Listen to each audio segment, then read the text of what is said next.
So when this album first dropped, it left me with a lot of disappointment and strife. But as of today, I am proud to say that it's got me through the dumbest days of my life. Let's discuss.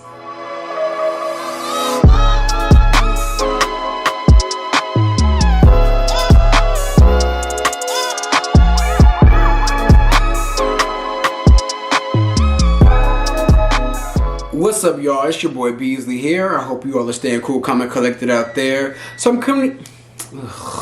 What's up, y'all? It's your boy Beasley here. I hope you all are staying cool, calm, and collected out there. So I'm coming at you guys today looking like Jim Jones. The Bronx man that used to be paid, but is mainly known for brushing his braids. But today I'm coming back to you to do a re-review of Beyonce's album. Now, you guys, I must say, I don't like every single song, but I can definitely admit when I'm wrong. And I was wrong about Beyonce's album almost 100%. Oh, this album is a bop. It's a jam. It has grown on me 100%. Like, I love this album. Now, I did say, to keep it all the way real with you guys, back in my other video, I did say that it will grow on me just like Solange's album grew on me. But baby, this album has really hit me, and I love it. I love it from start to almost finished. But for the most part, y'all, I find myself listening to this album every single day. It is the main thing that I play when I go to the gym. Like, this album just gets me pumped, motivated, you name it. I love it. I have fallen in love with Beyonce's content once again. Now I'm going to do what I didn't do in my last video, and that is go down the list track by track, song by song, and give you guys my genuine opinions of the song. First off, y'all, I'm that girl. These motherfuckers ain't stopping me. These motherfuckers ain't stopping me. Y'all, that song, the build up, baby. Every time I hit the bench press, I play that song. Like, it just gets me right, you guys. Like, I just get pumped to get a little pump. And the beautiful thing about that song is that I find myself listening to the backtrack, like the chants that she's saying in the background, versus like the actual lyrics of the song. Like, you can hear a bunch of affirmations that she's saying in the background of that song. Like, it's amazing how you can kind of like switch between each vocals and make it like a focal point, if that makes sense. It's like somehow in my brain I'm able to switch between hearing the main vocals and then just strictly listening to the background vocals. Like, I don't think I've ever like seen or like heard a song where I actually did that, like switch between hearing what I want to hear. I still love Cozy. Cozy is very underrated. I feel like Cozy kind of sets the tune of the whole entire album. Like,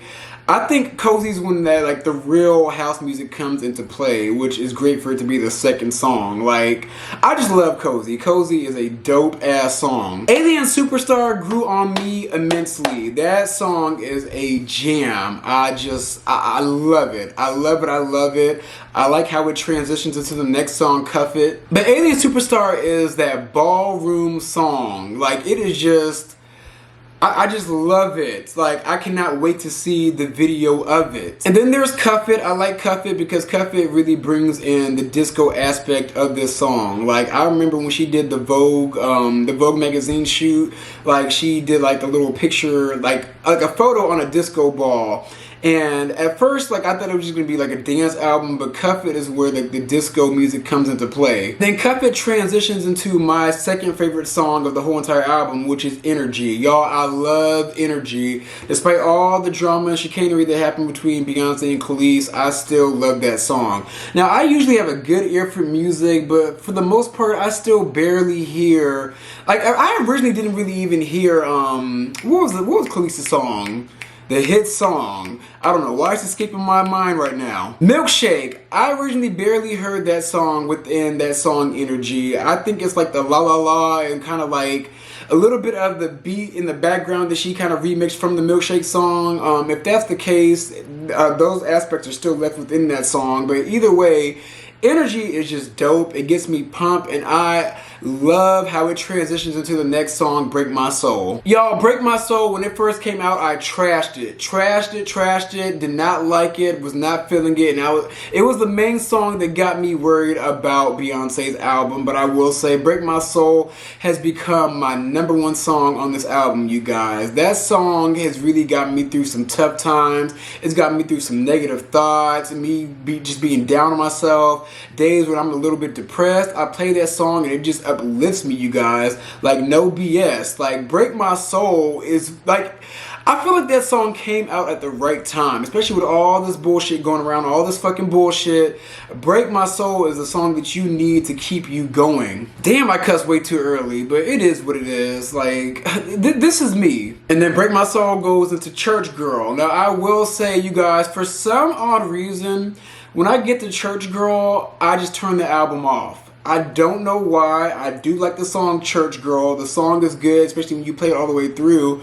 But for some odd reason, when I get to it, I just turn the album off and go to something else, especially when I'm at the gym.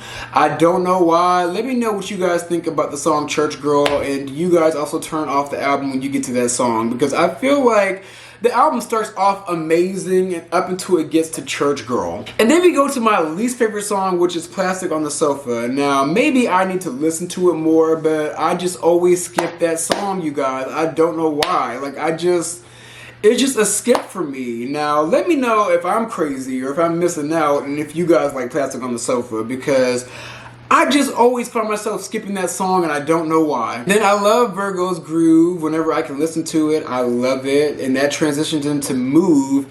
Move is good, but I skipped that song too. I don't know why. And then there's Heated. Heated grew on me. Still not my favorite song, but I do like the song. And then after that, we have Thick, which I think honestly is a leftover Chloe Bailey song. I think Beyonce could have did good by giving Chloe that song. Like, girl, like Beyonce, I know you want things for yourself and you want to elevate your career even though you don't really need much help, but Chloe needs all the help that she can get. You could have gave her Thick. And then we get to All Up Your Mind. That song is just cute to me. It's just cute. And then we get to America Has a Problem. Now, I mainly like that song because the beat sounds like the background of a fighting game, like Tekken or something. Like, that's what it sounds like to me. Like, it just the background song of a fighting game. So, it gets a plus for me, baby. And then there's Pure/Honey. I still remain true to how I feel in that song. I like the song Pure. I love how it's definitely just very ballroom culture-esque. But the song Honey, I'm just not vibing with it. Like, I just like half of that song, just the Pure part. And then we get to Summer Renaissance, which is just cute to me. It may grow on me, but that's another song that I tend to skip for no reason, but it's just cute. But yeah, like I said earlier, I can always admit when I'm wrong, and when it comes to Beyonce, who is one of my favorite artists of all time in any genre, I don't mind walking back my original opinions, because like I said earlier, this album really grew on me. I listen to it every day.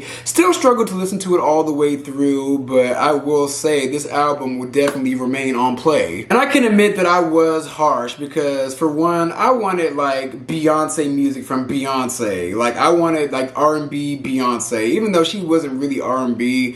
She was more of like a hybrid of R&B and pop to me, but I wanted the R&B.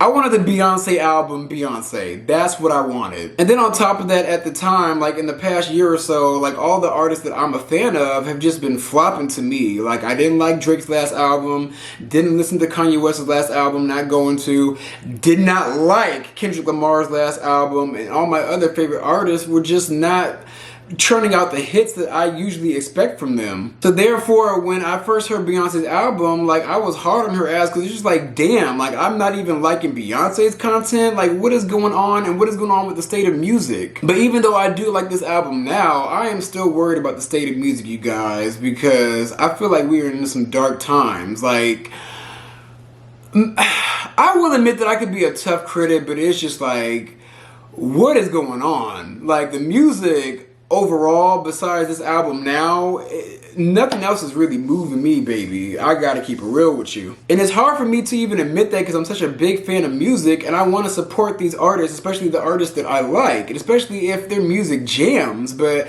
there hasn't been a lot of jams on the street lately, and it's just a sad sight to see, and it has me worried about the future of music. Like, the VMAs came on and I didn't even know the VMAs were on. Like, let me know if you guys like the VMAs, because baby, besides Nicki Minaj, I didn't really hear anything else noteworthy about it. Like, in this music game, I still feel like these corporations are really taking the art out of the artistry, and they're trying to just chase whatever blows up on TikTok, and that's what's watering down and really really just fucking off the content, to be honest with you, because like a lot of these artists now are making content out of fear versus how they really want to go about making content. But back to Beyonce, I will say, who am I to tell an artist what type of music to put out? You know, who am I to tell somebody how to express themselves? Beyonce wanted to switch it up, and she switched it up. But I will say, like, this will grow on you. This album will grow on you. If you did not like it initially, give it another chance.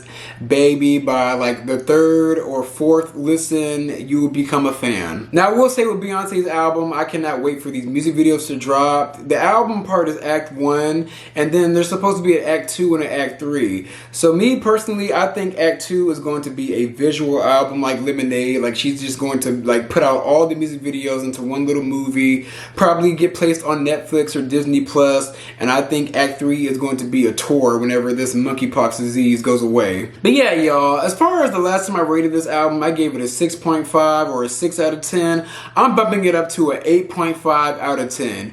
Good, but not great, yet this review is just a little late. So let me know how you guys currently feel about Beyonce's album. Did you like not like it in the beginning and end up loving it later, or do you guys still not vibe with Beyonce's content on Renaissance? But those are my views. Be sure to like, comment, and subscribe. I'm going to come back at you guys with some more content.